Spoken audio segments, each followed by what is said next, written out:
The USA jumped out to a 3-1 lead in this series, but 2 nights ago Canada was not ready to give up. They win Game 5, and now Game 6 tonight with a possible Game 7. Hi, everyone. TSibs with you. Vibes and Prince of Zeus along with us as well to bring you Game 6 and maybe a Game 7 in tonight's AHL CANAM tournament.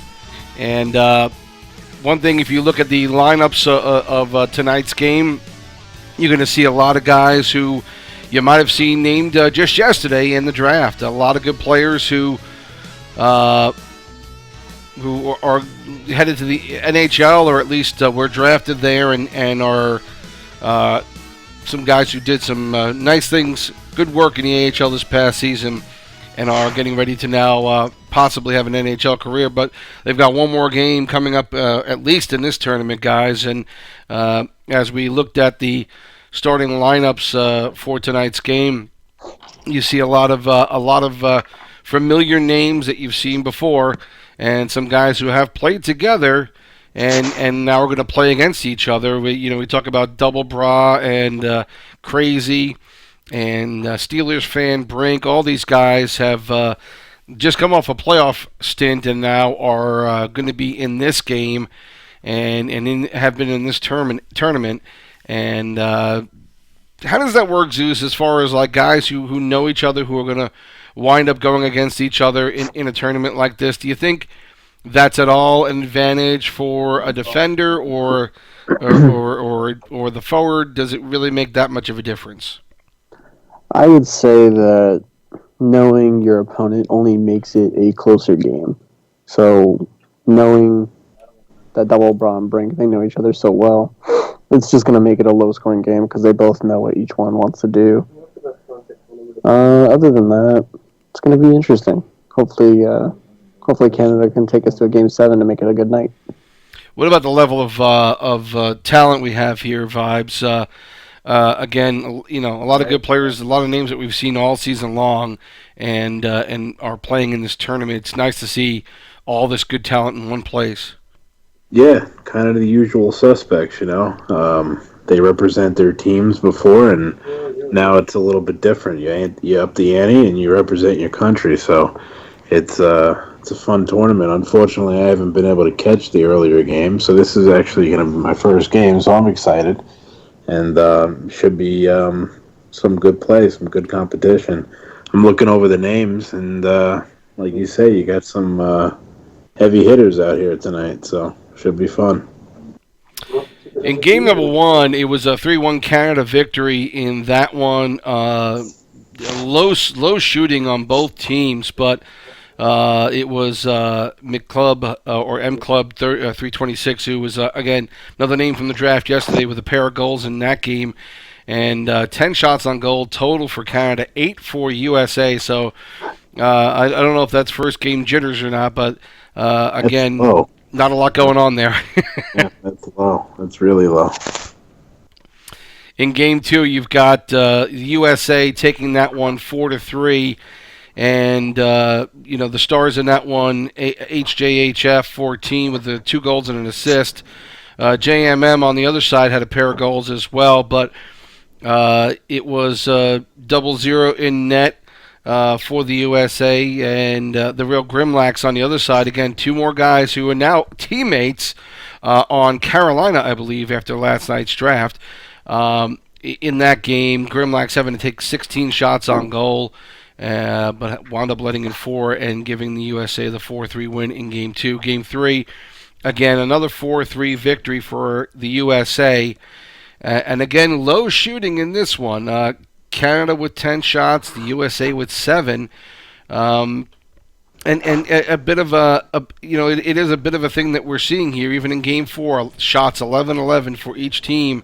Why does this wind up happening, Zeus? In a game of what is really basically a lot of really good players, almost an all-star game, is it, you would think it might be a little bit more wide open. What would be the reason that you'd see a low shooting count on all these games? Well, with All-Star game, everyone tries to be, a hero. Everyone wants to go for the big hit. But when it comes to a Can-Am, these guys are playing for a little bit more than just, bragging rights of an all-star game. They Right. want to take this home, so they're playing all a little bit more seriously. That being said, most of these guys are extremely good shutdown defenders. No matter how good a forward is, a shutdown defender usually wins in any situation. Unless your forward is just an absolute monster and you can dismantle any defense. But that being the case, I wouldn't put it past any of these forwards to be able to do that tonight. So we might see a high scoring game. Hopefully, we'll see. It's a game that's going to start momentarily. We'll get the stream up to you as soon as we get something going here. Tonight's lineup, as you mentioned, a lot of good players that we all know about for Canada. Up front, you have Double Bra, who is centering this line with Thumbs and Big Freeze. On the defense, you've got partners with Ontario, D partners, Hit by the Best and Crazy. And in goal from Minnesota, from the Wild is Quickscope. On the other side for the USA, Jay Mars at center. His line mate from the Gulls, Dom Squad, will be on left wing, and Brink on the other side of Double Bra at right wing, playing for the U.S. On D, left D is Amazing, right D is Corey, and the goaltender tonight, Steelers fan 26. Again, some more names that we know of that are pretty solid players on that side. We don't have all the starters for Game 7 yet. We do know that Canada has put one up where they have King Bling at center, Gore and Kornick, the wingers, Legal and Scarcella, the D, and then Quickscope back in net. The U.S. has not put a lineup in yet for that game. And that's where we are as far as lineups are concerned. Hopefully we get the stream up and running soon.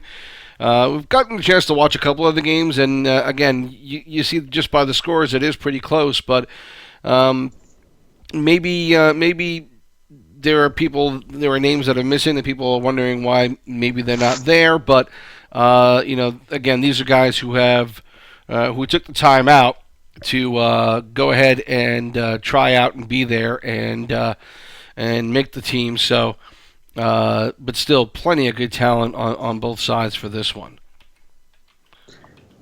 You got some familiarity on the USA side between J Mars and Dom Squad, and then as you mentioned, you have LR Crazy and Hit by the Best over on the Canadian side. So that's interesting.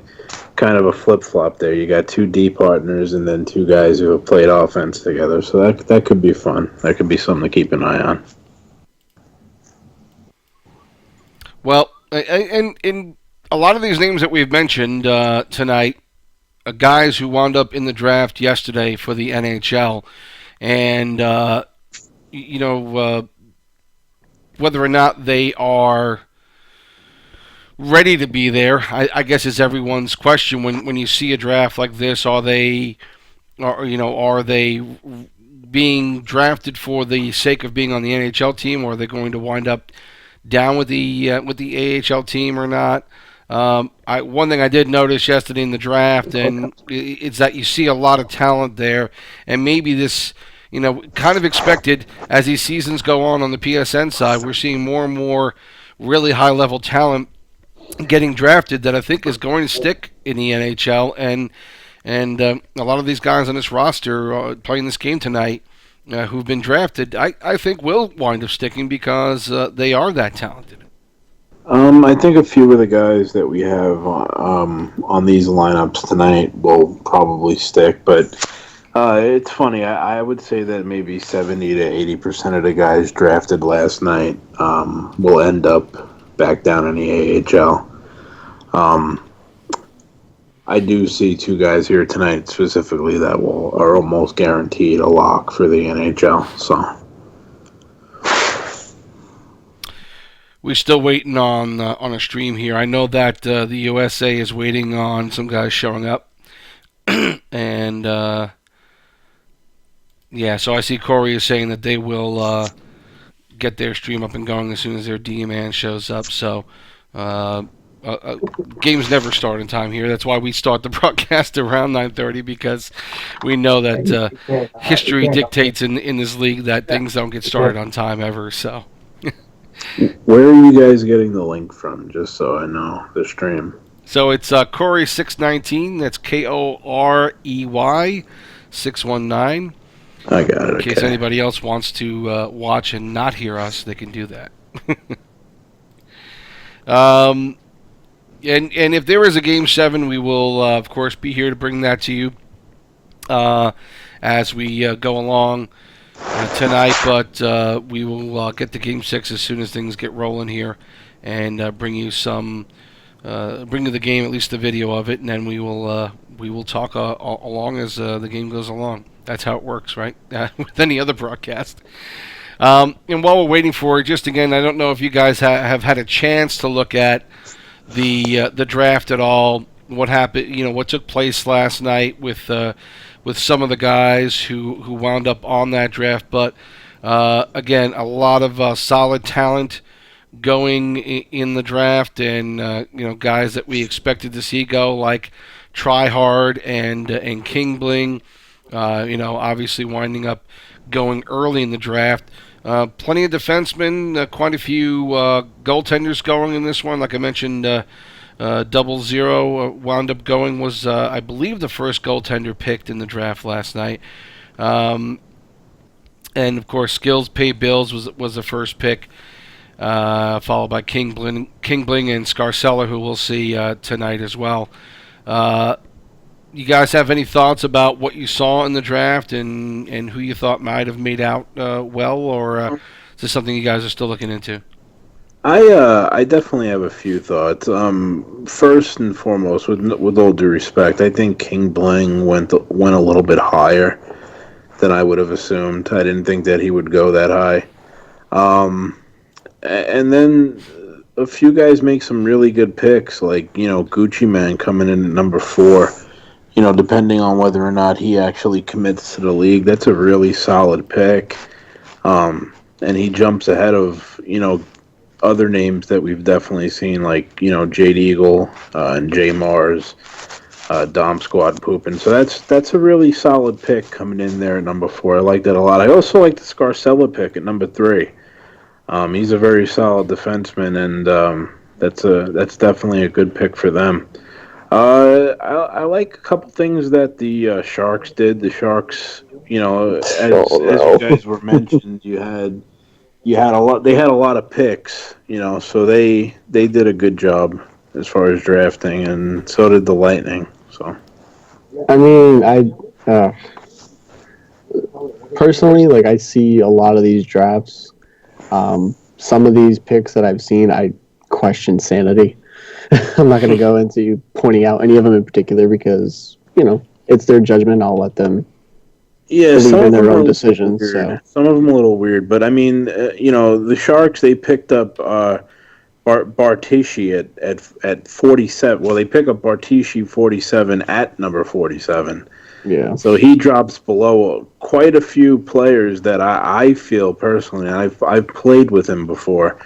I think he's a lot better than a lot of the guys that were picked before him. And I was highlighting the Sharks and saying that they did well. They make a few suspect picks, but then they catch up and they start to do a really good job. Like, they pick up Jamin Khalees 9. I don't know if you guys are familiar with him or not. But they pick him up all the way at number 63. Right, and that's the scary part. Their later picks are better picks than that's a really solid pick. I'm sorry, but you can't go with "you want to be me" and pass up a person like, in my opinion, I would go with Tryhard or Two-Way. Yeah, it's weird. It's just weird the way the draft falls. I mean, Rick Chell is known as "quote unquote" a twos player. He came into the AHL, though, and he put on a show. I'm not going to lie. He did good, and he went 22nd. The Sharks had 3 picks before then. You could have grabbed Rick Chell and got yourself an actual goal scorer. Yeah. But that's you just look, and you see right here at 53 and 54, you see Polynom C go at 53, and then Chalg go right after him at 54. In my opinion, with all due respect to Chalk, that's a huge disparity between players. Only one number away from each other in the draft. So it's just weird. It's weird what goes on in the draft, to say the least.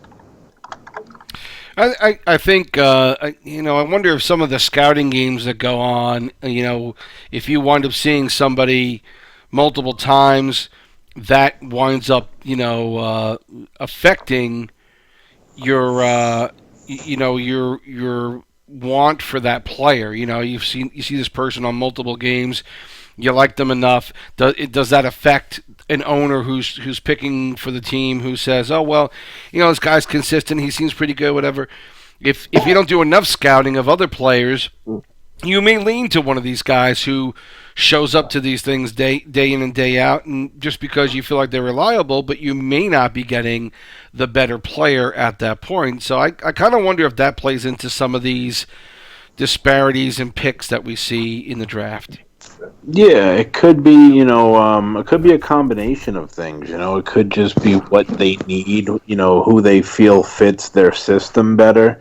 There's a lot of things that go into play here when making these picks. So, unfortunately, we're not privy to everything that's running through their head. So, but apparently they do have a method behind what they're doing.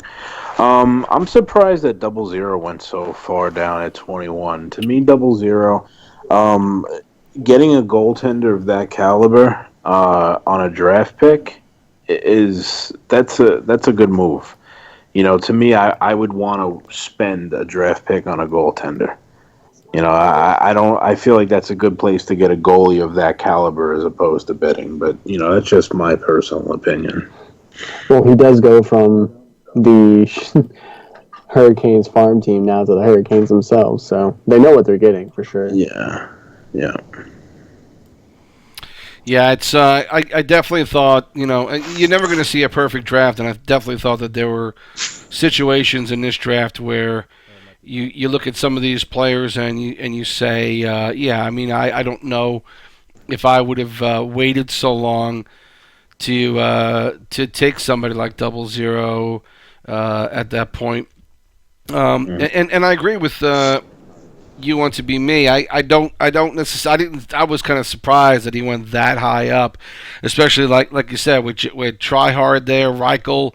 You've got other guys down the list who are at least at that level and probably better. I was just kind of surprised. Unless he's going to the AHL, that's the only thing I can think of. Is that they're going to send him down to the AHL right after. Yeah, I mean, very well. But at the same time, 14, no. Yeah. No, the top 15 should stay in the NHL, hands down. Yeah. Every draft, no matter who's in the draft or whatever. The top 15 should stay in the NHL, hands down. And then King Blaine going at number 2, not to pick on him or anything, but unless it was the fact that they needed a center, that could have been it. Maybe the Maple Leafs needed a center in particular, but if it was just a forward thing, they pick him over. They pick him over forwards that are a lot better than him. They pick him over Gucci Mane, who's significantly better than King Blaine. They pick him over Jade Eagle, who's significantly better than him. It's not a matter of they chose King Blaine. It's sometimes players refuse to play for certain other owners. Yeah. I heard down the grapevine that Gucci and JD did not want to play for Buds. So why would you spend a draft pick on them if they don't want to play for you? Yeah, that could be it. Yeah, I'm sure there's a lot of that too. Yeah, it is what it is. Egos are always going to exist, even though it's a video game hockey league. A lot of us put a lot of time into this. Look at us right now. The three of us are doing a radio show. Well, that happens a lot during the season too, Vibes. I mean, you've done this before. You've been in management. It either has happened to you if you talk to other GMs where, they have to move somebody because they don't want to play for this team anymore and they're going to be a problem and they want to go where their friend is playing. Yeah, those kinds of things are the kinds of GM responsibilities that you never have to deal with in the real game of hockey, I would hope. Yeah. But you deal with it here. Yeah. I guess you do deal with it in hockey, in real hockey to an extent, but maybe not to the extent that you do here. Me, I usually don't have to deal with that because nobody wants to play for me until they do. Then they don't want to leave. But that's that's me personally. I don't I feel don't know. bad. No one wants to play for me before or after they're on the team.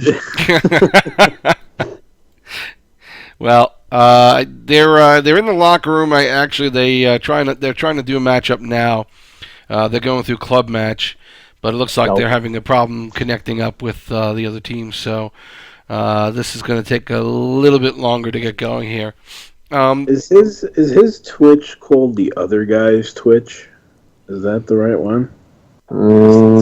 Did you put Corey with a K or Corey with a C? Corey with a K. Korey? Yes. KOREY 619 Twitch is what I typed in. I got a stream. You want to link it to me? Yeah, give me a second. One of the fun things of doing a live broadcast is you never know what's going to happen. So they're trying to get their game going here. We're trying to get a stream running for Vibes. And eventually we'll all be on the same page and get this running. Looks like HJ's stepping in for center. Yeah, there was another player in there, but yeah, it looks that way. Oh boy. Yeah, I'm calling it right now. HJ's going in the NHL bidding for a minimum of $1 million to either the Devils or Blue Jackets. Huh. Calling it. Well, he is. Looks like he is stepping in at the center position right now, and that might have been an issue with, J Mars. So we'll see what happened. We'll find out probably later what happened with that one. But he said families come first. So yeah, well, hey, I get that too. But they are trying to get together in the room right now. Hopefully, we will have the game going real soon. So back to the just because we're having so much fun with it. Back to the draft and what we saw yesterday. And I don't know if you guys have had a chance to read any of what was going on today in League Gaming with the message that was put out just pulled up by McDonald. Brody McDonald put one out about what's going to happen in bidding, who's available for it. Yeah, I did catch that. Yeah. So that's I think is incredibly interesting to see what they're expecting there. I will be right back, gentlemen. They're basically they finally have enough signups and enough lateral ability to impose all of the rules that are supposed to be imposed, is what it seems like. Yeah, and I think that's the case. Is that a lot of people didn't understand that that was always the intention of the league. The problem was getting enough people signed up for it. Yep. So it looks like they have that now. And again, as somebody who's been in this from day one on the PSN side, you understood this as management at the time. I got to believe you see the positive in going this route. Oh, absolutely. It's also going to, these AHL managers and NHL managers, for that matter. I guess all managers straight across the board, NHL, AHL, and CHL. This will probably be the most entailed season thus far. Managers are really going to have to be on top of their game. They're going to have to really take note of their players. There's not going to be that huge, mid-season fishing for prospects just coming into the league. There probably won't be as much trade rape going on. So, I'm sure there'll be a little bit, but probably not to the level that there were in previous seasons. I don't think so. But they'll have to be on their toes and know what they're doing. And I think initial open season bidding will be most important this season. I think the interesting part of this is the prospect players, the ones who have not had a lot of time in the league, who might be coming over from Xbox. Although I believe I believe if you come over from Xbox, you carry that experience. Is that not correct? Or Correct. Your status does carry over. right? So it's not affecting that; it's affecting guys who are signing into this for the first time, and then the question is whether or not they have a lot of experience doing this and just never sign into a league or whatever. That if they come from a league that's not LG based, and they have a lot of experience, at least right now they can't sneak up on an AHL team or a CHL team and all of a sudden be the star who's above and beyond everybody else.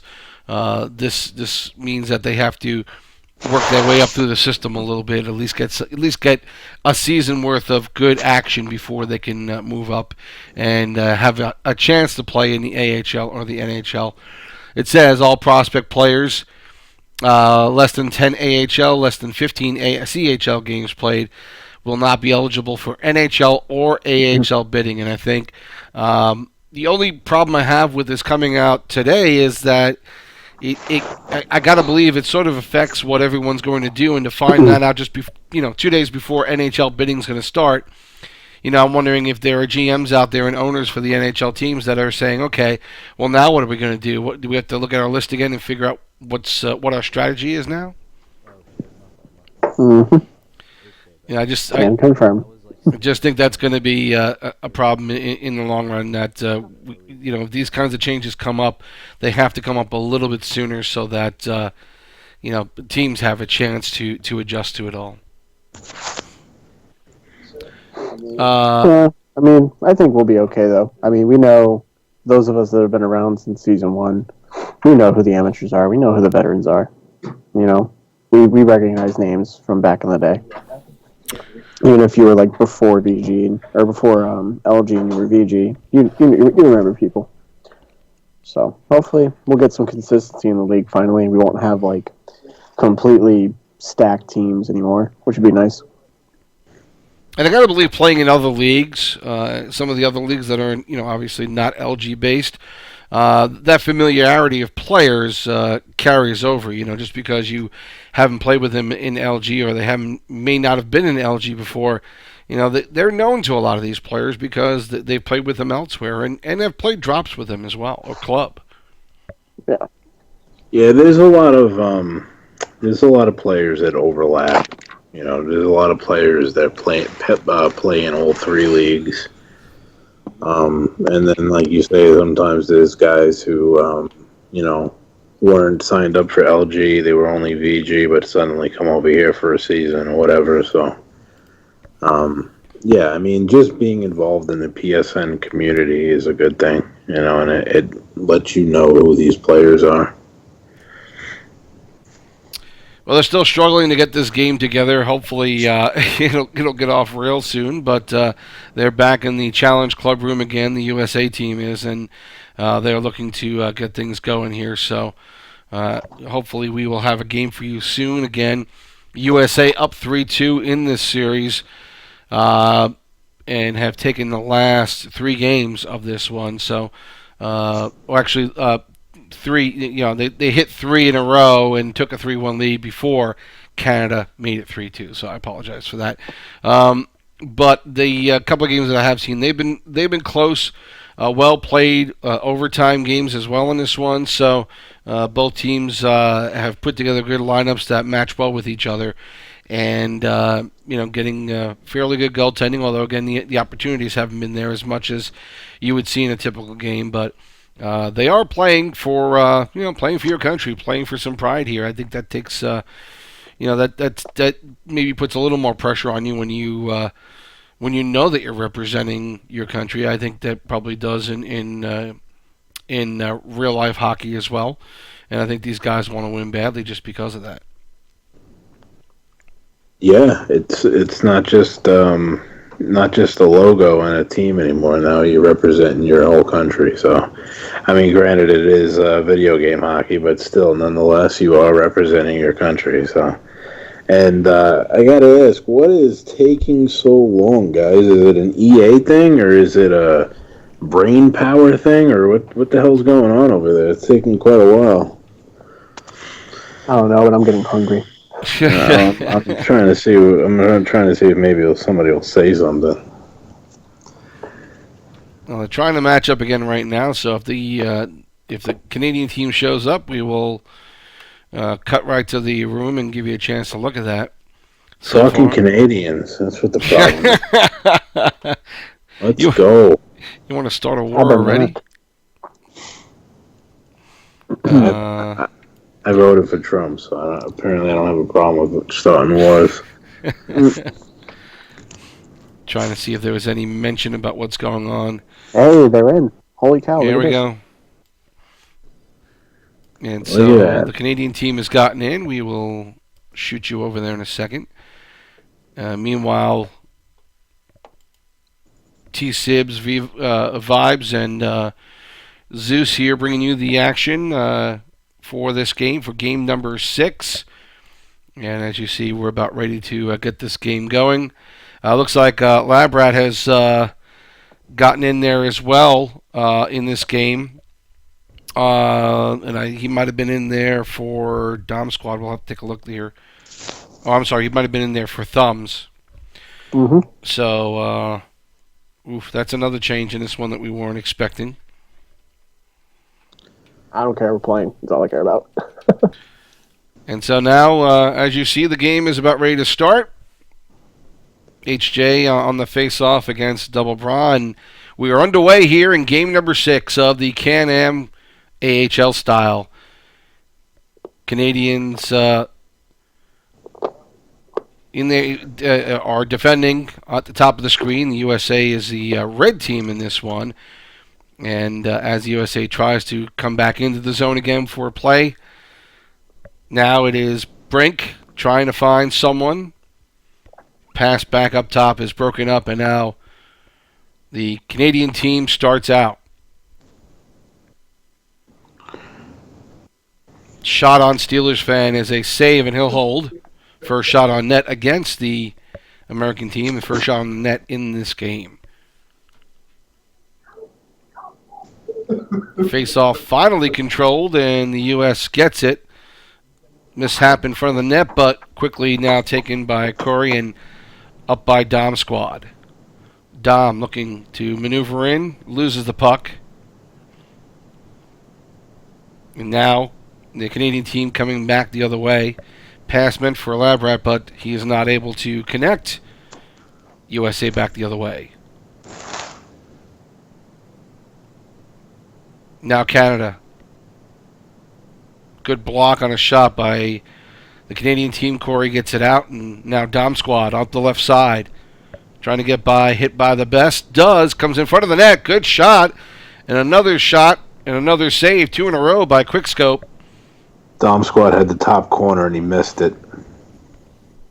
Face off deep in the Canadian end. Behind the net, and now they will look to clear out. Pass in front, though, as the USA intercepted, but the shot by Brink could not connect. Now the other way, the Canadian team with a partial break. Good save by Steelers fan, and good back checking again, coming back by Corey, and amazing to make that play much tougher. And now, again, as we come to about the midway point of the first period, we have no score in game number 6 here. And the USA will try again to bring it in. Corey in front, gets it to HJ, gets a shot off. Now Dom looking to maneuver. He's getting double teamed and loses the puck as the Canadian team comes back the other way. Looking for anyone up front. Big Freeze trying. Can't find anybody, and now taken by Amazing, and Dom will start out.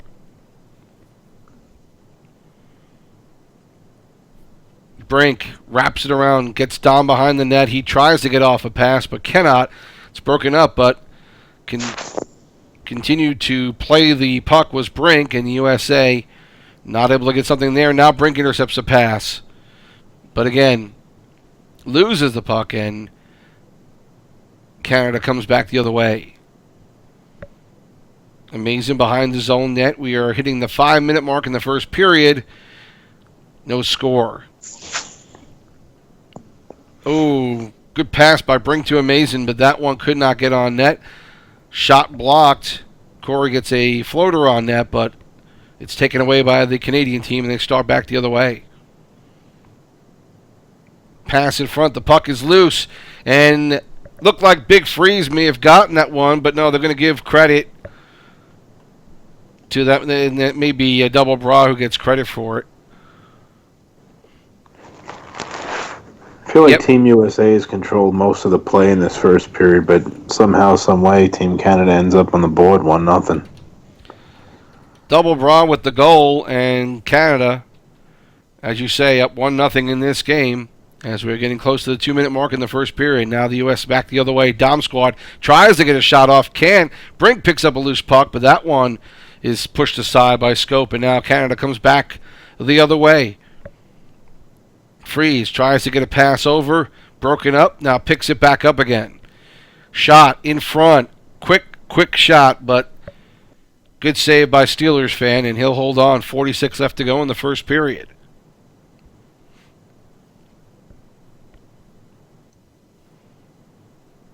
Face off, scramble in the corner. Now Dom on his opposite side, flips one in the net. On the net, but Quickscope able to cover it up. That was a dangerous play, and we know in 17 just how dangerous that play is.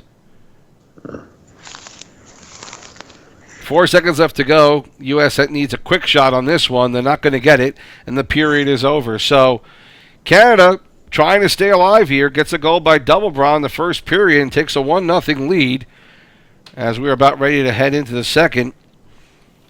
And again, interesting goal as he was able to pretty much get on top of the goaltender right there in the crease with his line mate, Big Freeze, and somehow able to push it under the goaltender, and Steelers could not do anything about that one, and Canada taking the 1-0 lead in this.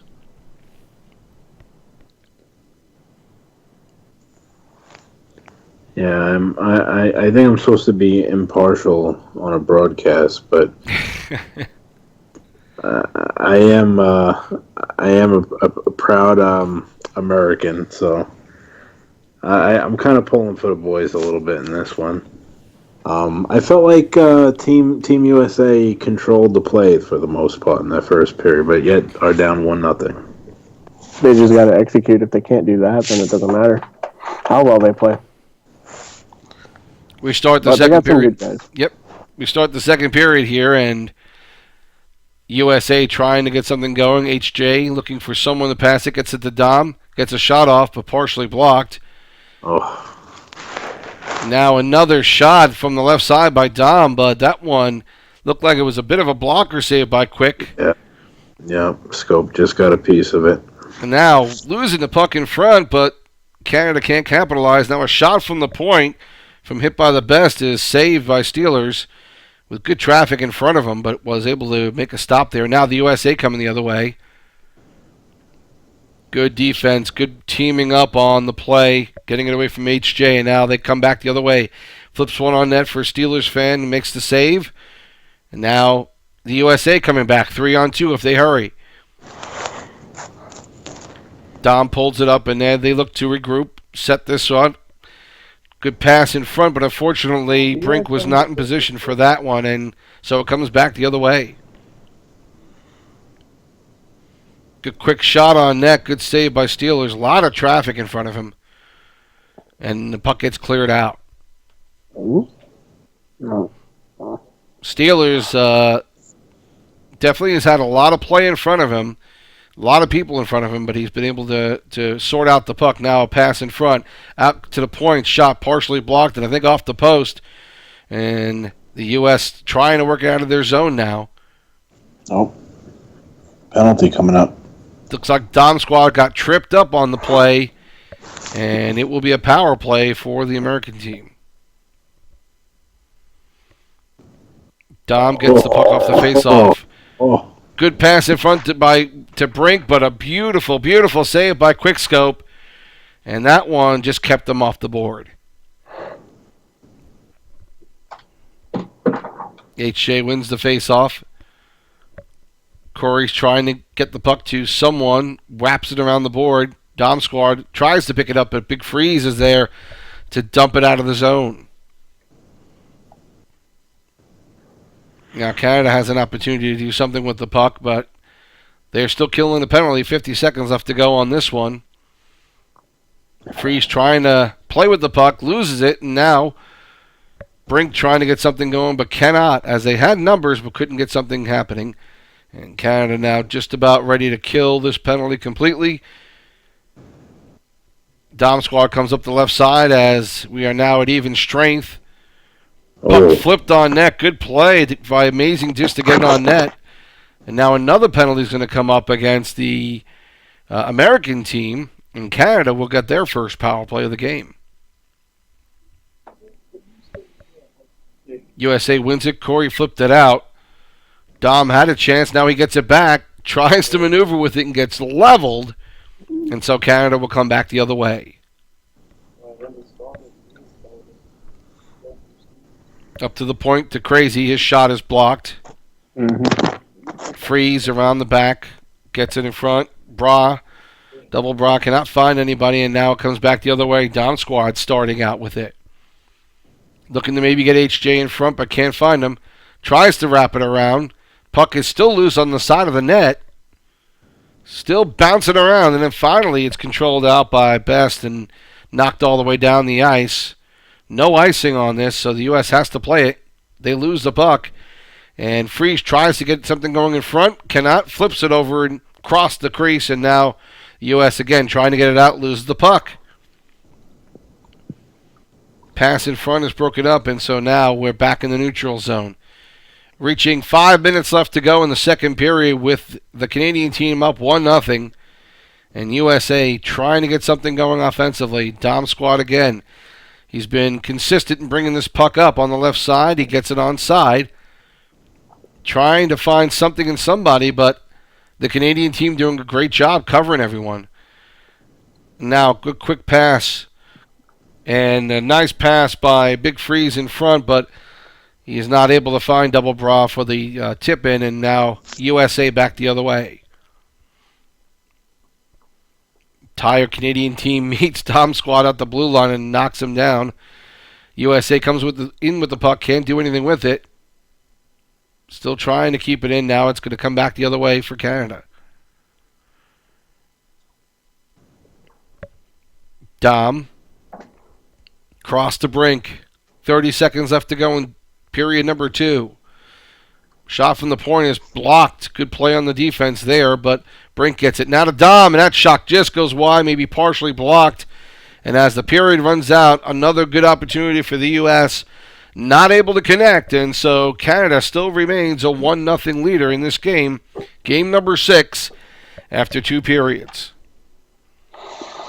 Some good opportunities for the U.S. team, and they, again, so good saves by Quickscope, but again, good blocker saves and not able to get anything cashed in on the chances that they had. Quickscope's been really good. I tell you what, if I played for the U.S., I'd want to see his birth certificate, make sure he has Canadian citizenship, because right now he is definitely the difference in this game. Well, U.S. with 11 shots on goal to 7 by Canada so far in this game. Definitely doubling time on attack so far in this one, but again, not able to connect and make this work for them so that they can get on the scoreboard yet. You guys feel like the U.S. team is maybe rushing it a little bit? I feel like they might be rushing it. I mean, it's a good point. I just think that they're not finding a spot where they think they're going to find it. This time, Brink comes in with a backhander, can't get it through. Dom's bringing it up on the left side consistently, but I'm not sure what they're looking for because the Canadian defense has been back covering that slot really well. They're not giving up opportunities. I feel like you maybe have to pass it around a little more. Yep. Face off one. Corey flips one on net, hits Brink in the skate. And now Canada trying to get it out. Good block by Dom to keep it in. And they keep going back behind the net, trying to find somebody. And now Brink with a shot on net. 2 shots. And again, quick scope is there as Brink made a good play. Another shot on net in front and another save. Brink's had a couple of opportunities there but cannot connect. Now Dom trying to get something going in front. He loses the puck. Amazing. Flips it in front. This one's going to come out of the zone and the U.S. will start again.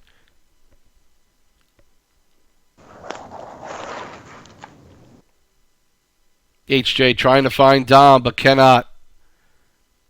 And now puck kept in by Corey. Now he's got HJ. Dom.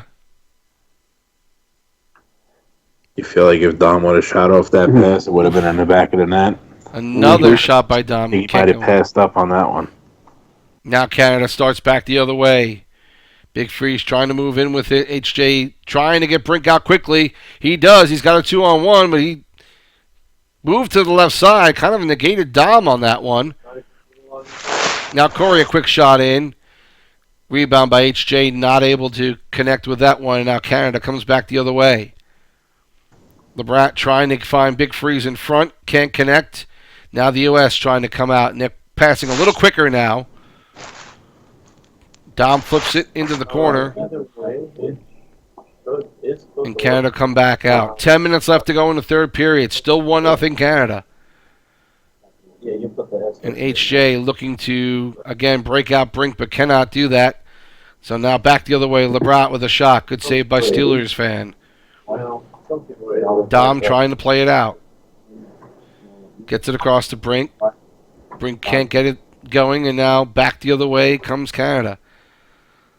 Another shot by LeBrat. Can't get it in. Now Double Bra tries to backhand one in, but good save by Steelers. Now the other way. Onside, a 2-on-0, and a good backhanded play by Brink to put USA on the board. Finally, 2-on-0, and we're wondering if Brink was going to run into his own player there, but he was able to stay off him. And Corey gets an assist on that one. Yeah. Good shot there on the right side by Corey, but again, U.S. cannot connect on that one. They've drawn even, but are still on the attack. Pass in front. Canada trying to get something going now. Ooh, scary moment there. Puck a little loose in front of the net. Now they finally get it out. Good grouping of play right there by the USA and staying on the attack that whole time.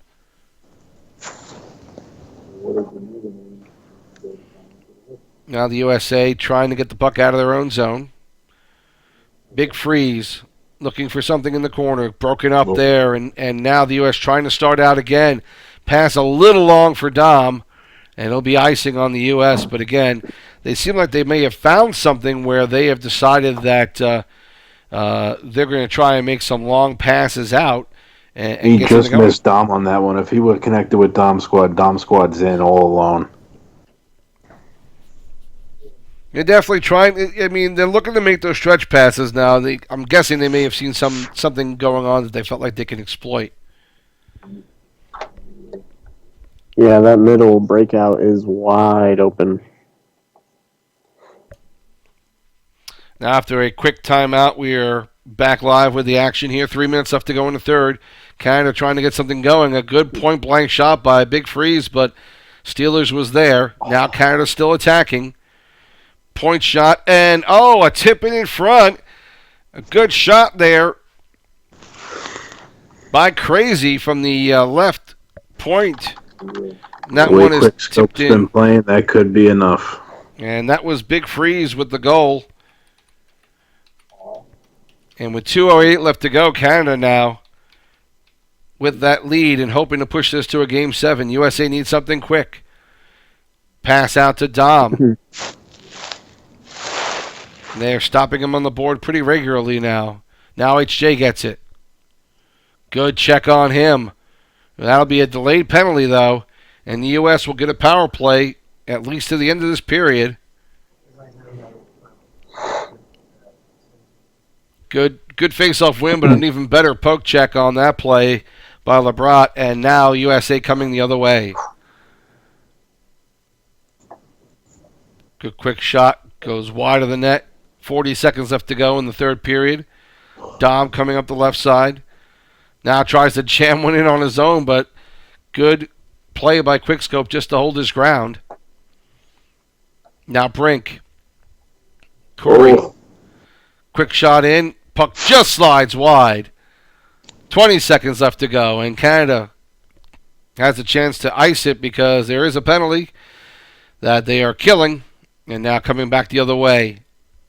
Dom, but the Canadian team able to push it back out, and with 2 seconds left to go, there's no more time, and the USA will drop this game, and Canada has brought this series to a 3-3 tie. And there will be a Game 7. Yeah. And there will be a Game 7. This looked a little tight early on. Again, not a lot of great offensive play going on. But as the first period started to progress, some opportunities started to arise for the U.S. all the way through the second period. And they had the better of the play overall, I think. But golden opportunities, not connecting Quickscope, I think had a lot to do with that, though. Yeah, I think he did.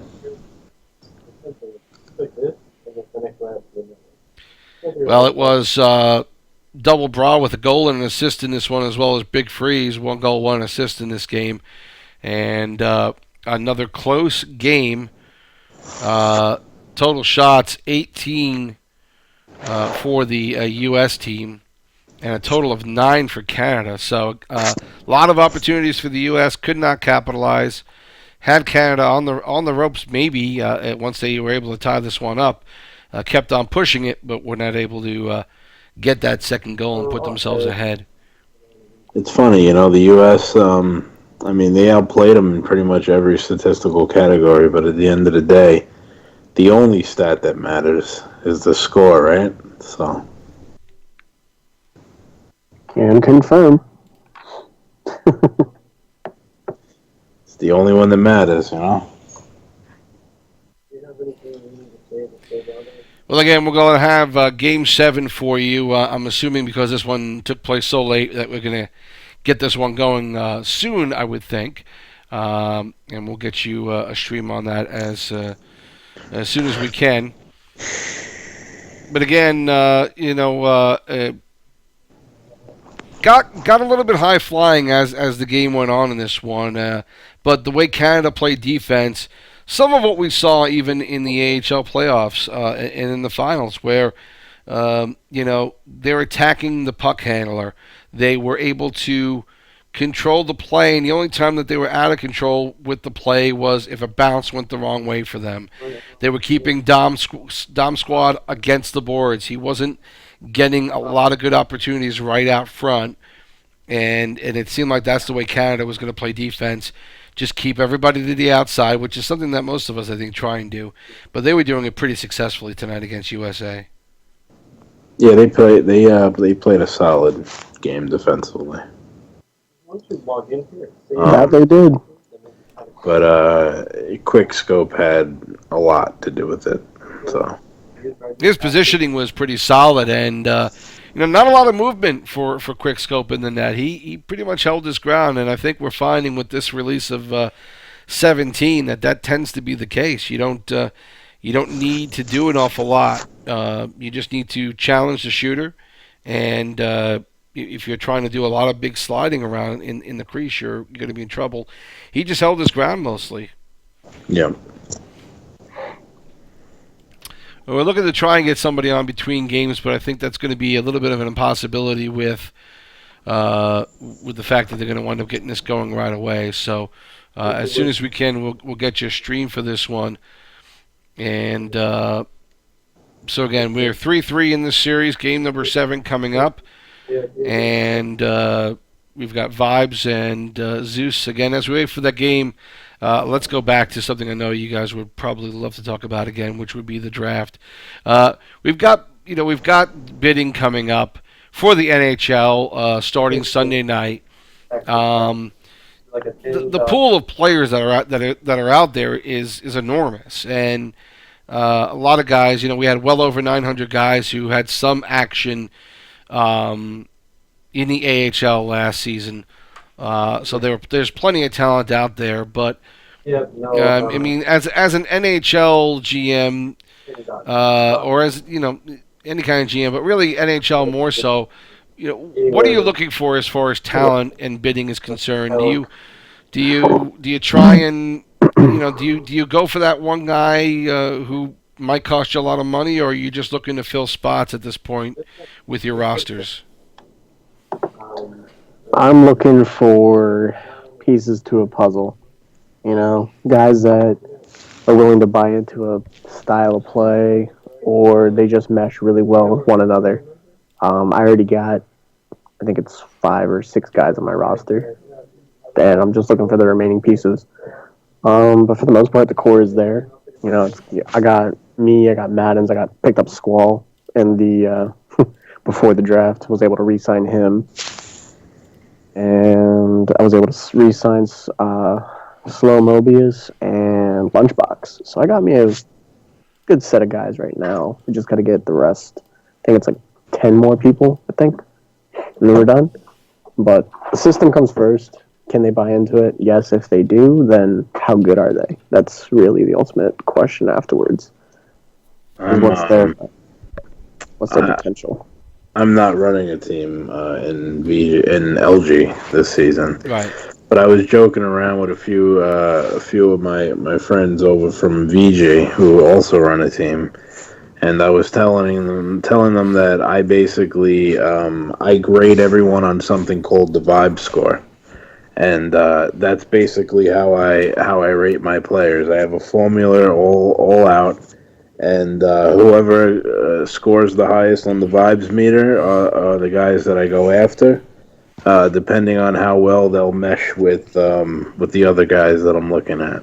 So that's pretty much how I do my bidding. I kind of laugh at the people who spend. Especially in LG. I can maybe make more of a case for it in VG, but especially in LG, those guys that spend 7, 8, 9 mil on one player. I mean. I'll never understand it, and whatever their method is, whatever they have ironed out in their head, whatever. But I'll never understand it ever. We've seen those at every level. You see anything over 5 mil, I kind of have to shake my head a little bit at. I mean, unless it's somebody who's incredibly obvious that, yeah, this guy is going to be a change maker and will guarantee you victories at least every game that player plays. Even still, though, it's it's kind of hard. Still, it's because especially in LG, because listen, let's say he wins every game, which. Realistically, I mean, no matter how good he is, he really can't guarantee a win every single time he touches the ice. There's going to be a loss or 2 or 3 or whatever. But even if let's just say hypothetically, the player X does go out and win every single game that he plays, that's still only 33% of your games, in LJ. Right. So you got to put a supporting cast around that player regardless. Otherwise, 33% of your games, that's not even enough to make the playoffs. So I don't get it in LG specifically. Looking through the draft here, and a few names popping out at me. Where did they go? What number did they go at? Agger 23 goes at 32, and Blake 96 goes at 35. Both goaltenders, excellent picks that low in the draft.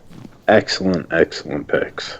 Well, Agger was going to be management at one point, but I guess decided not to do that for whatever reason, or backed out of it. Prospects cannot skip the draft to be management. You have to go through it. Okay, there you go. So he was still at a prospect level. Okay, I didn't realize that. Yeah, he's he's 00 level. So yeah, he's good. Evening, gentlemen. He's really good. Well, we got Skill Python joining us just to wrap a little bit between games here about the series and about the draft and everything else that's going on. Skilled, how you doing, buddy? I'm doing absolutely great. How about you guys? Well, we waited for a long time for that first for Game 6 to start up, and finally we got a chance to watch it. I noticed that. How much of this series have you been able to catch so far? No, not a lot. To be completely frank with you, I haven't really been watching every game, but I am watching tonight. Just finished watching Game 6, and I caught one earlier in the series, and I think it's going to be a hell of a Game 7. What do you think about this sort of being an all-star game, but with the change that they're representing their team, so it's not this wide open kind of thing you might see in an all-star game, but a bunch of guys who know what they're representing tonight. Well, I agree with that. I think it was Zeus that had mentioned it earlier. There is a difference between this and the All-Star game. I think, you got your country colors on here. You want to go out and win it for Canada or for the U.S., and I think that brings a higher element to it. And I think both teams are going to come out strong in Game 7, and I think it's going to shape up to be a good game.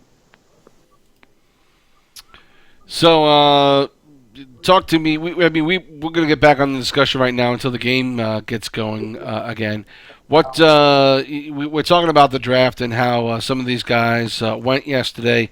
Don't know if you've had much of a chance to look at the NHL draft and who was picked. But, I did. Give us some of your initial thoughts and ideas about how the draft went and were there any surprises as far as you're concerned, and how certain teams did? Well, actually, I think that the draft kind of went somewhat as expected.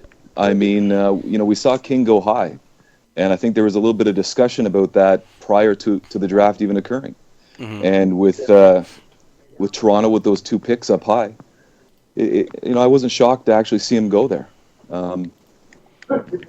It didn't surprise me. Really happy to grab 00, 10th. Sorry, not 10th. Further on down, but glad to have him in the organization. Very pleased about that.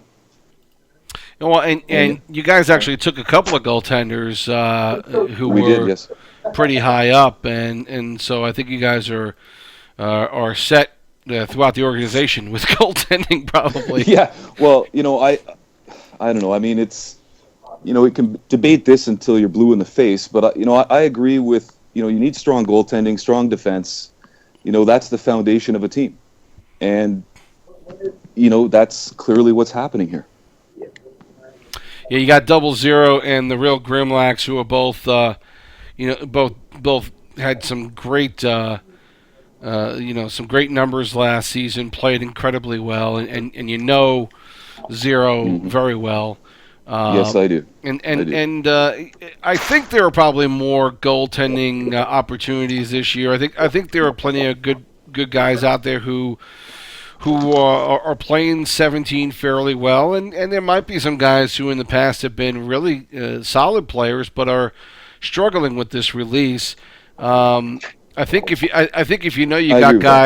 got guys who are playing 17 fairly well, I think you take advantage of that now in the draft and in bidding, and you go with those guys that are playing this build and playing it well at that position. Absolutely, and Vibes touched on it a bit earlier when he had mentioned taking a goaltender, at 21st or at that spot in the draft, and that he has agreed with it. If I'm not mistaken, you actually have to.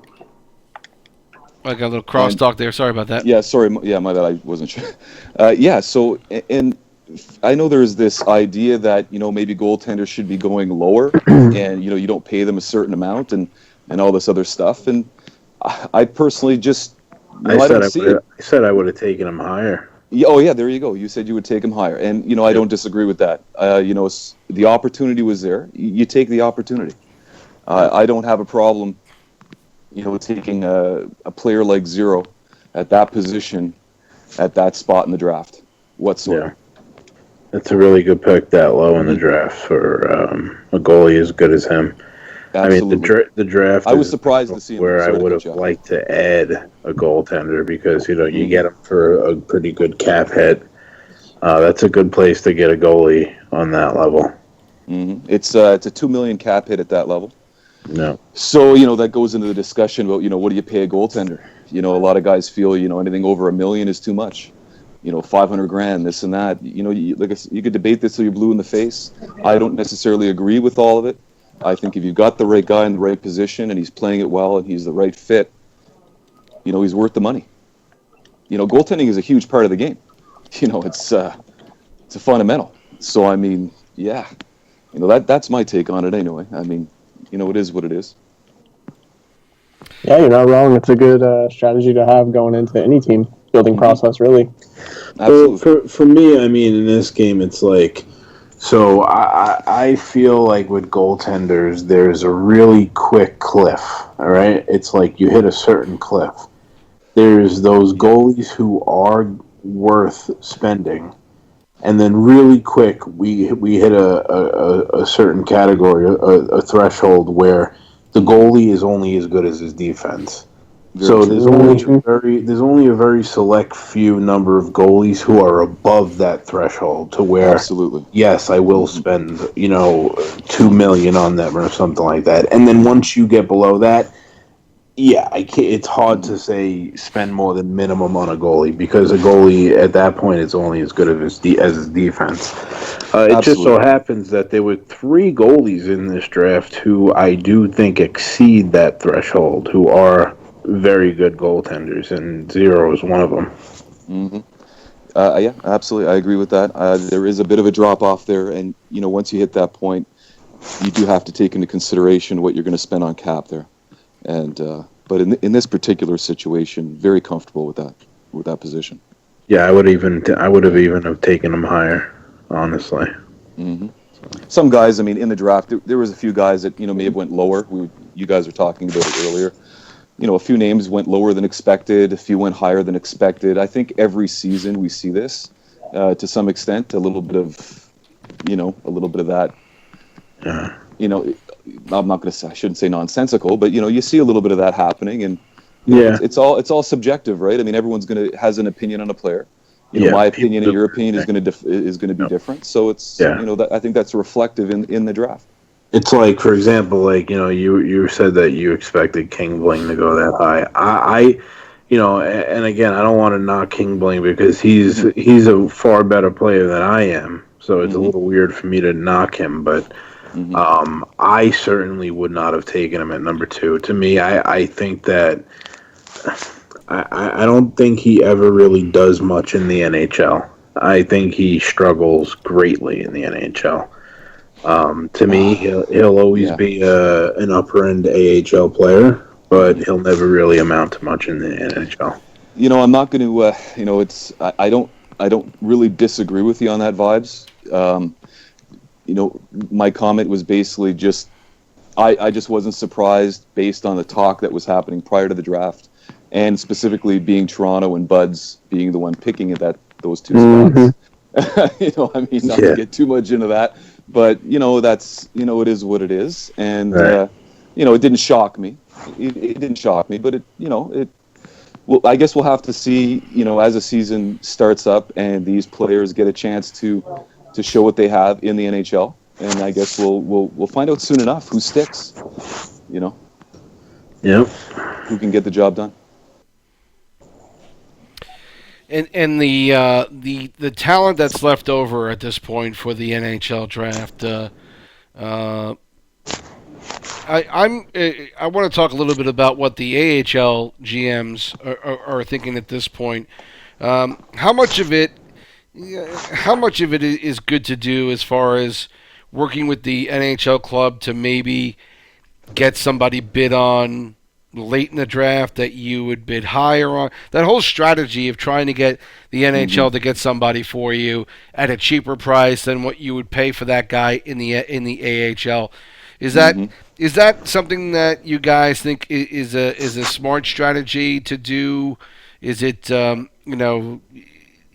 it a chancey to wait that late and maybe get that person?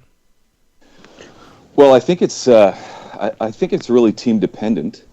Depending on what's happening on what's the position of the NHL team, what's the position of the AHL team at that time, and whatever strategies they're going to work out individually, for their respective organizations. But it's definitely a strategy that is used, has been used, and will likely continue to be used. Probably not by everybody, but it's there, and it is an option. And I don't disagree with it. I think you got to look at all of these things, going into a season. It can be a good approach. It can be a good strategy, but Absolutely. I mean, me personally, I'm kind of a control freak, so I always told my owners to get their fucking hands off my team. Yeah. So. Well, I mean, but that was just me. Yeah. Not to cut you. Yeah, I don't disagree. I mean, it was Charlotte this year. It was very much hands off. There wasn't any. And that's just the way in my opinion, it kind of has to be. Yeah. But I won't get too much into that. But yeah, no, I don't. I'm a firm believer in too many chefs spoil the soup. You know what I mean? Absolutely. You could hand me the ingredients, but keep your hands out of my soup. Absolutely. That's just how I feel. Mm-hmm. I like soup. Completely agree with you. I think you're making Zeus hungry at this point. I've already got pizza. What are you talking about? Oh, there you go. He's a smart man. He knows his priorities. Yeah, I think I agree with you, and I think the biggest battle for anybody doing an AHL management team is what is the big club going to need? I think a lot of management folk in the AHL kind of forget that. Yeah, we're trying to let you have the players that you have and not have to break up your team and make that a mess. But we also need to, if we need players, we need to get them from you. Well, that's it. I mean, basically, if we're looking from an NHL standpoint, the AHL team is your ECU roster, if we look at it that way. Mm-hmm.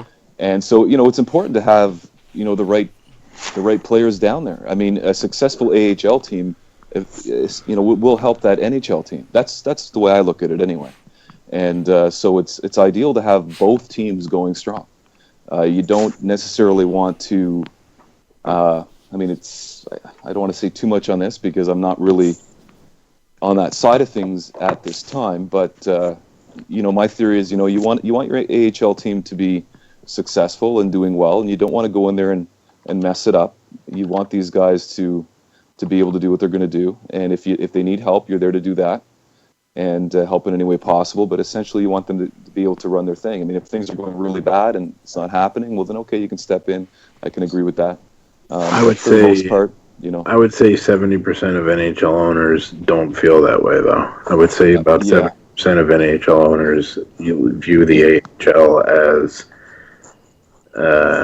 what's the nice way to put it? I know what you're getting at. So, we saw a lot of it in season 3. Yeah, we saw a lot of it in season 3. I'd say about 70%, but there are that other 30% that do care. So hats off to them.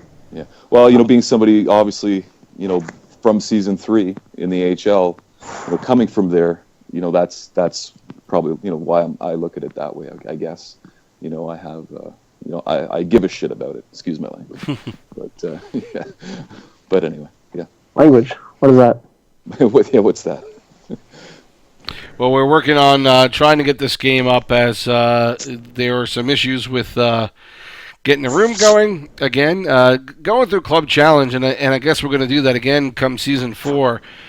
These guys are trying to do it for this series as well. I'm not sure I'm overly convinced that that's a good way to go.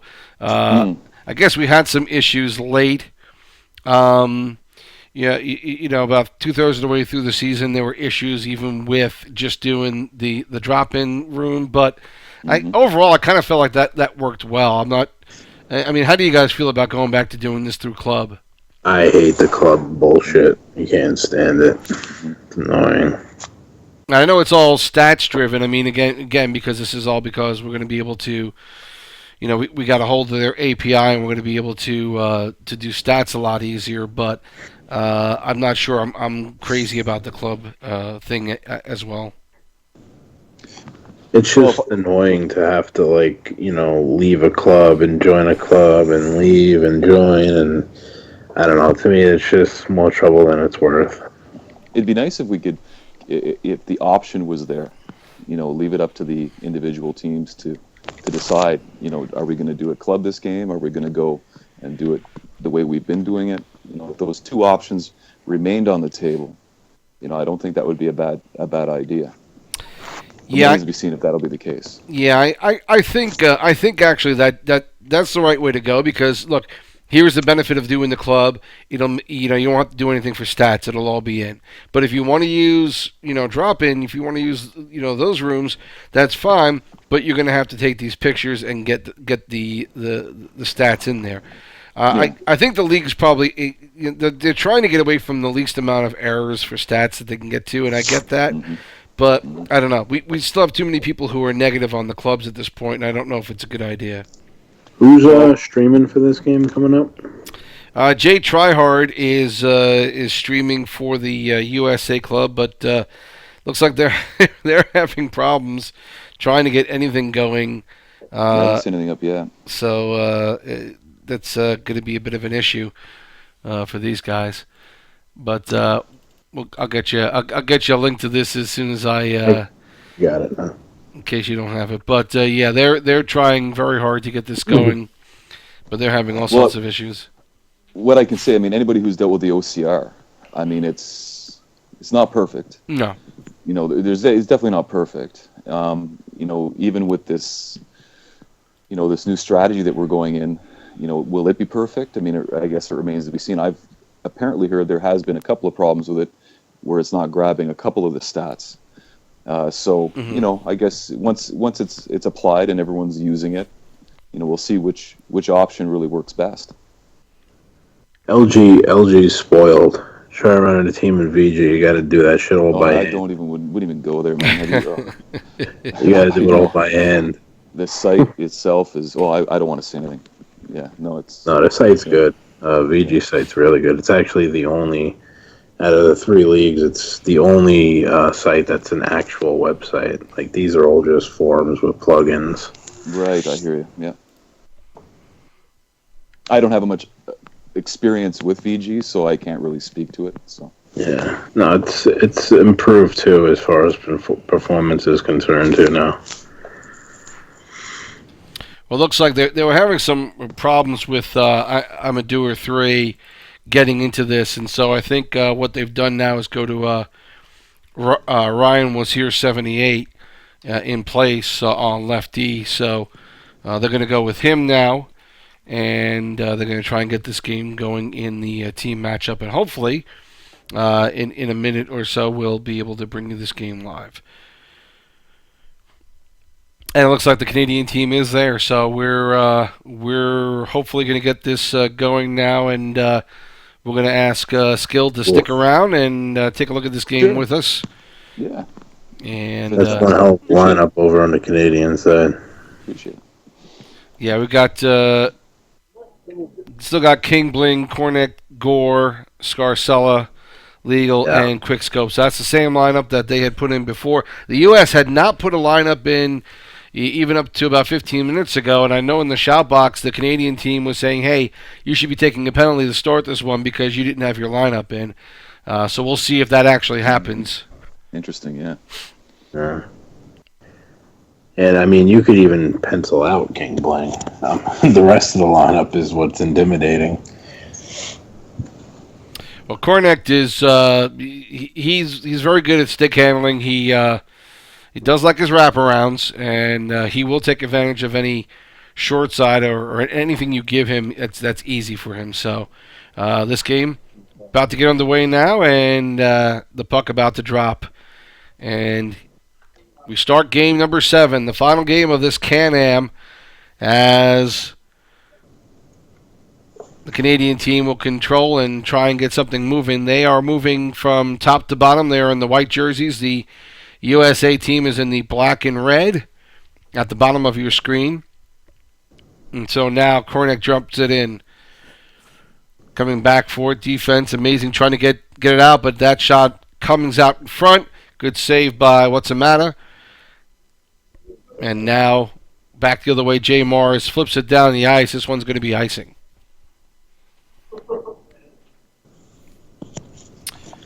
Jay Mars at center now for the U.S. Puck controlled by Canada. Good tip by Mars to get that puck loose, and now back the other way is USA. There'll be an offsides, and it'll stop the play. Face off just outside of the Canadian zone. Heavily delayed. I'm not on the same page as you guys. That's okay. No, You at all. It's you'll get used to it. yeah. Yeah, I'm way ahead of it. Yeah. Tried refreshing a few times here, and it's No. Tony's old. He's a little bit behind everyone. And there we go. Good try wraparound there by Kornick, but Mata is there to make the save, and he better be aware of that happening a lot.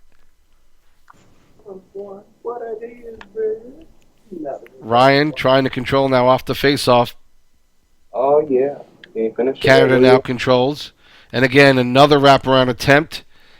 But Mata is there to make the save, and still no score here in the first period. 13:31 left to go.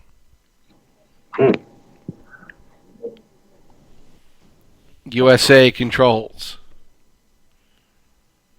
Now Canada back the other way. Kornick tries to get something in front. Broken up, taken by Ryan. Try hard. Gets it in front. Good shot, good save there by Quickscope. Marsh gets a good quick one off, but the U.S. still controls. I feel like we're synced again. Puck going back and forth so far early in this one. Good pass broken up. And Ryan not giving up on this play. Still trying to poke it away from the Canadian offense. Does it again. Gets it up for Tryhard. He tries to get an outlet to Dom Squad, but it's broken up by Canada as we hit the 9-minute mark left to go in the first period. Still no score. Legal trying to get something going. Canada taking their time to try and work this one in. U.S. defense bunches up in the middle there, and again, Ryan is able to pull the puck out. Tryhard again tries to spring Mars, but can't get him. And Canada shutting down the middle a little more than they did last time. Good move with the puck by Legal, but broken up and now taken back by the U.S. Under 6 minutes to go in the first period.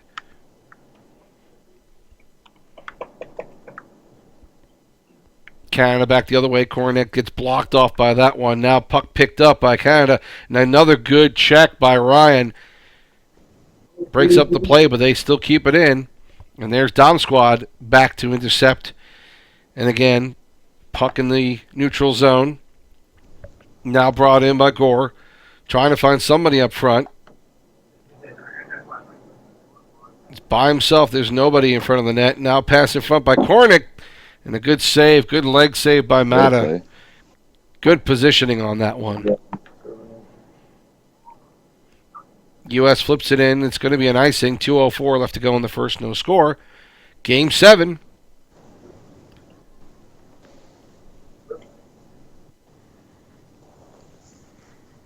Canada tries to control, but the U.S. will start out. Tryhard flips one in. That's going to be another icing. Mm-hmm.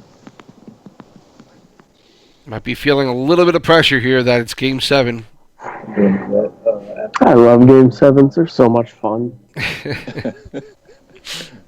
The penalty here on the U.S. as it looks like Tryhard's going to get a penalty. Oh, geez. Canada's got to capitalize here. Under a minute now as the Canadian team not able to control it. U.S. starting back the other way. Dom Squad could not connect that pass from Mars.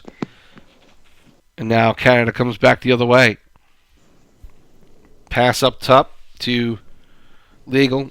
Now back behind the U.S. net. Trying to get something out front. Legal gets a shot off, but that one goes wide.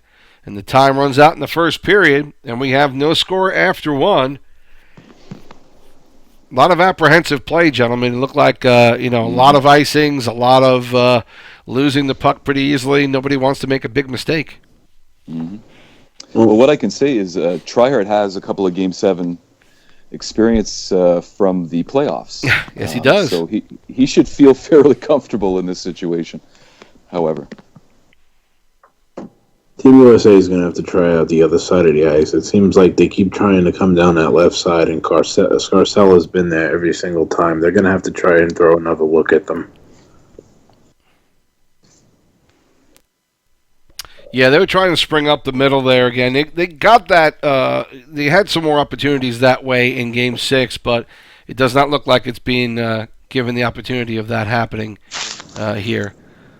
A little bit of a problem with Tryhard Stream. I know they just started up period number 2, and so now we're back here, still 0-0, as the penalty still going on for the USA. Front row seat. Woo! And now that penalty obviously is over as the U.S. tries to get something going here and not able to capitalize on an opportunity with the extra man coming back out. We're all even strength now. 18 to go in the second period. Now, good try by Tryhard. Puck is loose right on the doorstep, but not able to find any USA stick to pound it home and take a lead. Going to get another USA penalty. And another one by Tryhard. Yeah, it's on Try. He's a repeat offender. Mm-hmm. And Canada will get another opportunity to do something with this as they are deep in the U.S. zone. Pass out in front. Puck is loose. Still loose, and now the U.S. is able to get it out and move it forward. Had some numbers there with Dom and Mars, but not able to do anything with it. Now back the other way, Canada. And another penalty, a good tripping penalty. It looked like it might have been against Mars. Because now like Dom was tripping. Yeah, Dom is taking the face-offs now, so Canada 5-on-3 opportunity for another 40 seconds.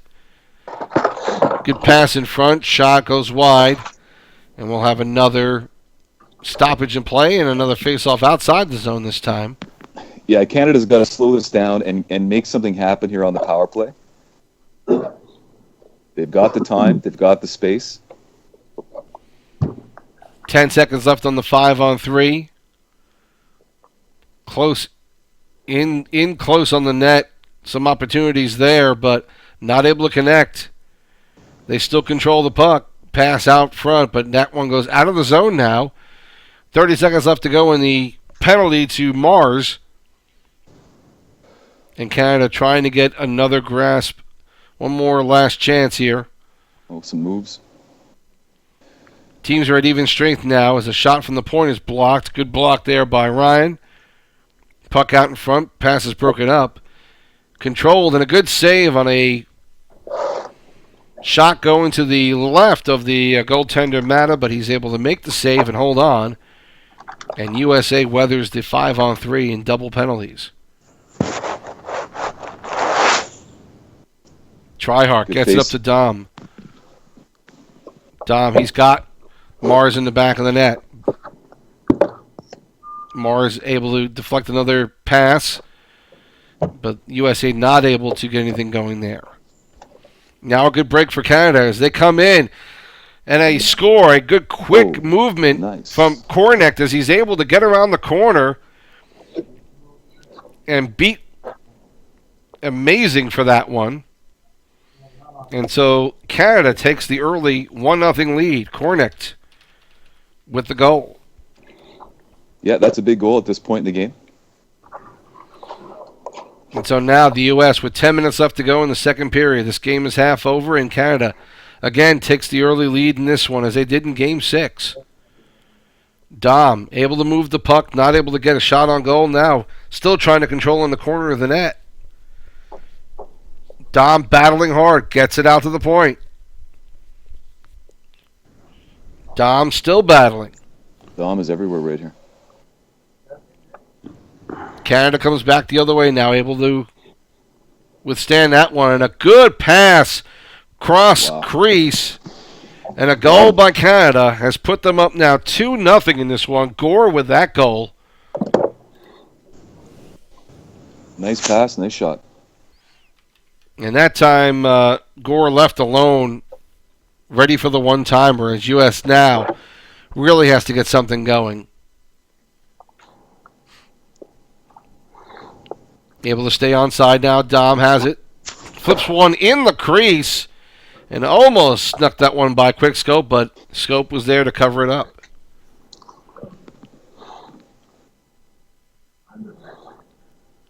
Canada wins the draw. Good intercept by Tryhard, not able to keep it in the zone. As Ryan took a swipe at it, but it comes out, and Canada's going to try and get it into the U.S. zone, another attack, but Tryhard and Dom squad are trying to get something going. Canada back the other way. Kingling able to find, again, a Gore wide open. Wow. And Gore with his second goal in this period, and now it's a 3-0 lead. These are wide open plays here. Canada coming back again. Now, U.S. has an opportunity, but unfortunately a trip there on that play, as it looked like they might have been able to spring a couple of guys, but not able to without coming away with a penalty. And so now Canada with another power play, and the U.S. not only have to kill this, but try and get an opportunity out of this one. A shot on net by Ryan, as I say, but Canada will come back the other way. It's about a 10-second difference between the clock, the game clock, and the penalty clock. So Canada can pretty much finish this period up on their own if they want. Cornack throws it into the corner.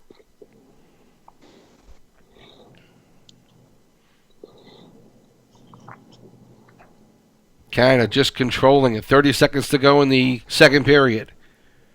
Yeah, just being patient with the puck. Tryhard able to throw it out of the zone. And we're going to have an offsides there. Now, we haven't had any fights. I was wondering if we have. I think we have we may have a DC there on the left wing for the U.S. team. And with that face-off, that ends the third period. Yeah, I'm not sure what I saw there at the end. They kind of two U.S. players running into each other there at the blue line. I don't know if I saw that right. But. Well, this second period was all Canada as Cornack opened up the scoring. And then Gore with 2 goals, both coming on shots wide open on the right wing, giving Canada the 3-0 lead in this one.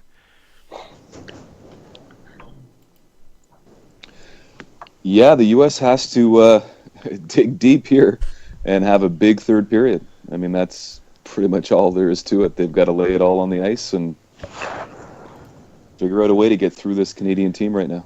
Now they seem to have, the activity going well defensively early in this game, but all of a sudden they didn't seem to have the numbers, and they wound up getting caught on that side. And I don't know if that's necessarily Ryan's fault on the left D, but he certainly was not able to, to hold this one and hold that side on those 2 plays by Gore. Very quickly he found Gore past him and in position for a shot. Yeah, it looked like 2 plays, from my perspective, fairly open plays. He was there and he was open. And, Gore's got a shot, right? I mean, he had some good points this season. You don't want to leave a guy like that open in that spot. Well, so far this game has been all Canada. First period, a bit tentative for both teams. Obviously, in Game 7, you're going to get that. But it doesn't seem like the U.S. team has had much of an opportunity to get anything going and have really struggled to get their offense. And you would think with guys like Mars and Tryhard and Dom out there, it's a pretty good line. They seem to have a hard time cracking and getting past, at least the initial front line, blue line defense. And Dom struggled with that all night tonight, but in this game, in Game 7, they seem to be having a harder time with it than Game 6 was for them. I think with Dom on the left side, even in the previous game, great player, but I think he's trying to do a little bit too much on his own. It's that draft pick getting to his head. I'm not sure what it is, but that's kind of what I'm seeing. He's kind of trying to do too much. He's got to utilize his team a little bit more, and get everybody involved. A little too much individual effort on USA side right now. Pretty much across the board. They've got to get back to the team game and see if they can work something out here in the third period. Mind you, I'm happy that being Canadian, I'm happy that Canada's up. I mean, Oh yeah, eh? they've You're Canadian, eh? I'm Canadian, eh? That's right. That's right, eh? Yeah. Well, there's going to be a little bit of a delay here on the restart just because they did wind up losing a couple of players, and so I don't know if U.S. is trying to get them back or if they're coming back on their own. But we'll get back to the game as soon as we get there. We talk about a couple of guys who have been instrumental in this game so far for Canada, Cornet and Gore. Gore, going number 18 to Edmonton in this past draft. Yes. And again, I haven't seen an awful lot of him, but, does that seem to be a respectable place for him to be? He just picked just ahead of Tryhard. Absolutely. Cornet is an amazing player. I've known about him since season 1. Mm-hmm. But I never was able to get him on my team. Yeah, so Gore number 18, Tryhard number 19. Some good. Gore's a good pick. Good talent there. Mm-hmm. Again, you're seeing these guys play in a Can-Am. They're picked for a reason, and despite what some people might think, they're picked because they're really good players. It looks like maybe Gore probably was able to to go ahead and just take advantage of a good play, but you also have to get yourself in position for that. You can't. Mm-hmm. It's the one timer, yes, and he got a great pass, but you got to beat the defense, and he's able to do that. Absolutely. I mean, being a right winger myself, I can tell you that's pretty much it right there. You want to find the open ice. And if you can find the open ice and somebody can get you the puck, and you're in a spot like that, that's deadly. That's deadly. So, I mean, that's for everybody. Anybody playing the right side, left side, you're looking for the open ice out there. Utilize the team. Make the smart play. Get it to the open man. Sink that puck. U.S. is still waiting for their center and left wing to come back, so that's Mars and Dom squad. I knew they had lost Dom at one point there, so we'll see if this happens. Right now, the U.S. Just waiting for those two players, and hopefully we'll get this together and get Game 7 back on track again. It looks like they may have to bring in one of their ECUs, and it looks very much like HJHF is going to come back in and play center for them in this game. Okay, hold on. So they're making a mid-game roster change here? Well, I'm thinking there might be a DC or something there. I don't know. Okay. I'm not sure. But HJ has taken the position of center right now, and they are still waiting for one other player to show up. So looks like J Mars is out, I guess. I don't see him in the lobby there. And for something like this, you have your roster. You don't have any emergency call-ups. You've got to go with, I guess, somebody else.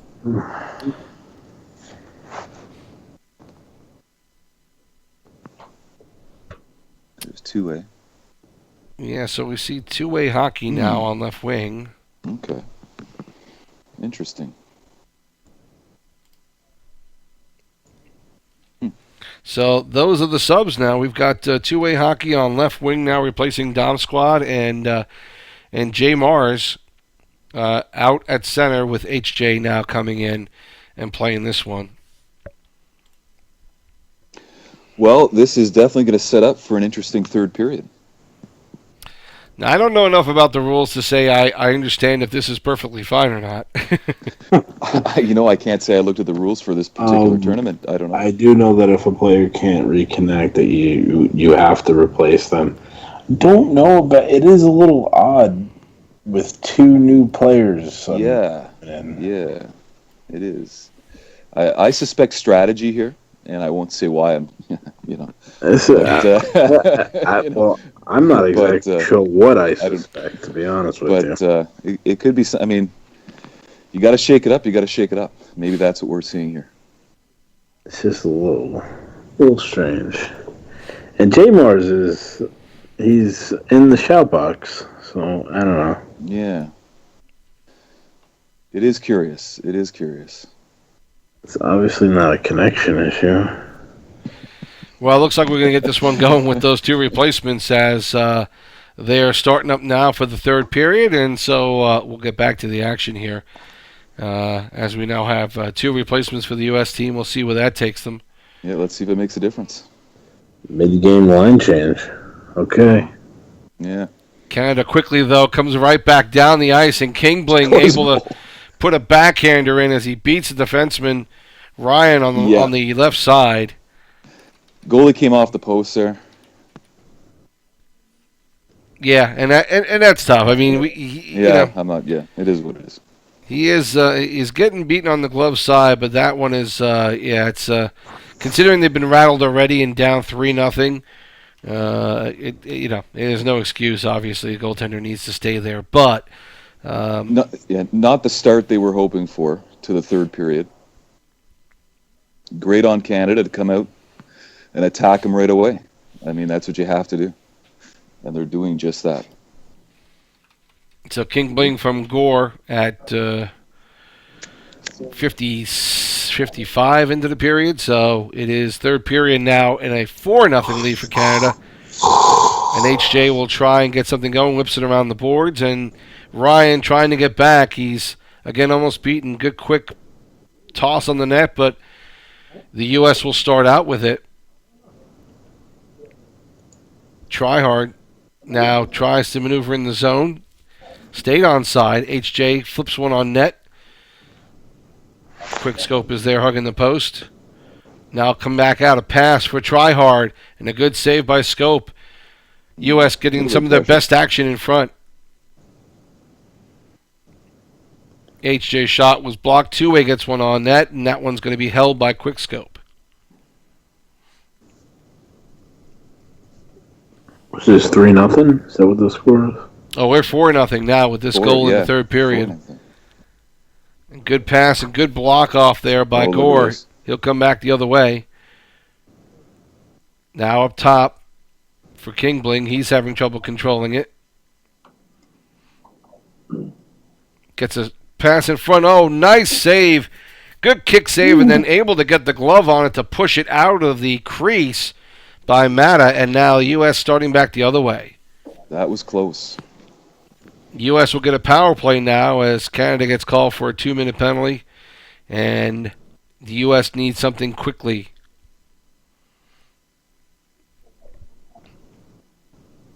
And now steal in front. A good play by HJ to steal that one off of Legal's stick. And HJ finally gets the USA on the board. Yeah, great play by HJ there. So U.S. does get one quickly here, and they need more quickly as well. U.S. now starting up HJ. Over to Tryhard. HJ controlling now behind the net. Two-way, now HJ again. Much better movement by the USA in this third period. Now Canada tries to get something going, wraps it around the boards. U.S. looked like they had control, but loses it again. And now a good quick pass out for Jay Tryhard as he's got a break. Americans good move. Another backhander shot and a good play. Good pass out by Two-way. And finds Tryhard available. 10 minutes left in the third. It's a game. Now it's 4-2, and very quickly the U.S. has shown much better chemistry in this period. Absolutely. Now again, U.S. can't get something going here, and Canada starts back out. Pass in front, broken up by Amazing. Now coming back the other way, two-way. Doesn't have numbers. Able to hold on to his try-hard. Shot in front is partially blocked and deflected. We're under 7 minutes now. A shot in front by HJ is held on to by Quickscope. Some good pressure here by the Americans. 4-2 aggregate. All right. U.S. trying to keep something going now. Two-way. Good quick shot again on the post. Quickscope not giving that up. And Canada able to get it out and move it ahead into the U.S. zone. Kingling picks up a loose puck, comes back, finds Gore, and able to be there is Mata. As Gore not really hitting probably where he wanted to on the net, but gets another good shot off. A good save. Yep. It was a good save. Good save. Legal controlling for Canada. 3:30 left to go. Hopes are dwindling now for the U.S. as Gore has another opportunity to come in there, but a good block off. Actually, that was Kingling. And now back the other way comes the U.S. 2.5 to go. Pressure's on. Another good stop by Canada. And now try hard with a good steal. Gets it up, but again, blocked off. Canada playing some solid defense, not letting these guys get much of a room to skate with the puck. Mm-hmm. Another good opportunity in front, but Canada able to do nothing with that. U.S. comes back. Tryhard gets tripped up on the play. He flips it on net quickly. It's still a loose puck. America still has it. Tryhard trying to set something up. Gets a shot off. That's blocked. It's still loose, and now the whistle finally blows. And the U.S. will get a power play. Or are we at the point? I think we're at the point where this period actually ended. So is it over? Yeah, okay. I think this one, the clock did run out there. The U.S. with a good effort to come back and get a couple of goals in this period, but too little, too late, as Canada has won this one 4-2 and has taken the series 4-3 after being down in this one 3-1. Have come back now with 3 straight wins and have taken the CANAM for the AHL. Congratulations to Canada. Good job, boys. Good job, boys. And good job on the Americans. I mean, they made some moves going to that third period. It obviously worked. It was a different look, different team that came out in that third period for the Americans. And it paid off. They got 2 goals. It makes you wonder, had they had that lineup to start with, what the results would have been in that particular game. Unless there's a predetermined, I was just going to say, unless there's a predetermined chemistry between a lot of these guys, when you get this kind of grouping together, you have to wonder, how much are they going to get a chance to play together before a series like this starts and get to know each other well enough. Obviously, a few of these guys have played together on AHL teams, but still, a chemistry as a whole team in such a short period of time, that's hard to accomplish, and I think maybe the U.S. suffered a little bit because of that. I agree. I think that the first 2 periods on the American side, the chemistry didn't look to be there. But in the third period, something was definitely clicking for them. They had better puck possession. They were moving it a lot better in the Canadian zone. And they were able to get a couple of goals out of it. So, good on them for making those moves into the third period to recognize that, make the necessary moves. And, the results were somewhat there. It was just a little bit too little too late, unfortunately. But, good job on the Americans to recognize that and do what they needed to do to try to come back in that game. And great job on the Canadians, of course. Congratulations. Great tournament. Coming back from a 3-1 deficit. Did I hear that? Was it a 3-1 deficit? Well, what can you say about that? Canada dug deep, and they got it done. I mean, hats off to them for doing that. Great job, Canada. They pretty much controlled this game. First period, no scoring at all. But then in the second, It was Cornack who started up the goal scoring for Canada, making it 1-0. Then Gore with a pair of goals back-to-back. The second one had an assist from Kingbling, making it 3-0. Then Kingbling starting up the scoring quickly in this third period from Gore, making it 4-0. And then finally America got on the board with the next two goals. HJ on the power play, making it 4-1. Try hard from two-way then on some nice passing and good stick work by both players, making it 4-2. But again, not enough time for this USA team to come fully back on this one. But a good overall effort throughout the entire series. And guys, I kind of like this. I like the format of just the 7 games. I know there's another CANAM tournament going on where they're playing, 52. I have no idea how many games they're playing, but they're playing. How many? I have no idea. I don't know. Did I hear that right? 52? No, that's a number I just made up. I have no idea how many they're playing. I just know that they've played an awful lot, and I have no idea what their what the total amount is that they're supposed to be playing there. So far, they've played 20 games with Canada up 13-7. In games total on that one, but I have no idea what their end goal is. I like this short series, a little bit of an off season tournament, so to speak. We're getting into, starting to make up teams, draft, bidding, all that. I think this is a good format for the AHL to have a short series like this. We'll start with you, Skilled, and then we'll get Vibes and Zeus on this about how they feel about the format of this one. Do you like what was done for the CANAM for the AHL? Absolutely, I agree with this format. I like the 7-game setup. It's a playoff type structure. I really like this setup. I think it suits it really well. I can't speak to what's going on the NHL side. I'm not clear on what's happening over there for this particular tournament, but I do like what I saw here. I like the 7-game series. I think it gives both teams an equal opportunity. Everybody gets a chance to play. The lineups are there. I really like it. I think it's the right format to go with. It's kind of doesn't take up a lot of time. I mean, it's kind of in the off season here, as you mentioned. We got a lot of things coming up for season 4. It kind of fits nicely in the middle, and I think it fits the AHL well. I think it fits well.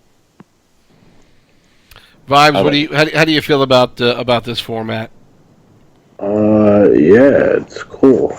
The NHL apparently plays 25 games. They play one preseason game and then 25 regular playoff games is what they do. I'm sure there's a reason for it. It's a lot, though. It's weird. I don't know. It's strange. But Skilled pretty much said it all, so pretty good. I like it. Zeus, how do you feel about this CANAM tournament format? I wish I could talk right now, but there's a lot of people around me that are very loud, so I'll have to pass on this conversation. Sorry. Okay. All right, well, I tell you what, we're going to wrap this up anyway. Good tournament, nice grouping of games. If you got a chance to watch any of them, there was some good competition in this one, and we're going to get to see a lot of these guys play in the NHL and in the AHL coming up in this season. Again, thanks to Vibes, Skilled, and Zeus for joining me today, and we'll see you guys on the ice very shortly, I'm sure. Absolutely. Thanks for having me on, guys. Appreciate it. It was fun. That's it for us tonight. Thanks for joining us. TSibs here saying so long for the evening, and we'll be back with shows for the AHL, and we'll be doing some live games every week as well. We're going to start doing that on a regular basis. So have a good night, everyone. Again, congrats to Canada for taking games 6 and 7 and winning this one in the best of 7 CANAM series. Have a good night, everyone.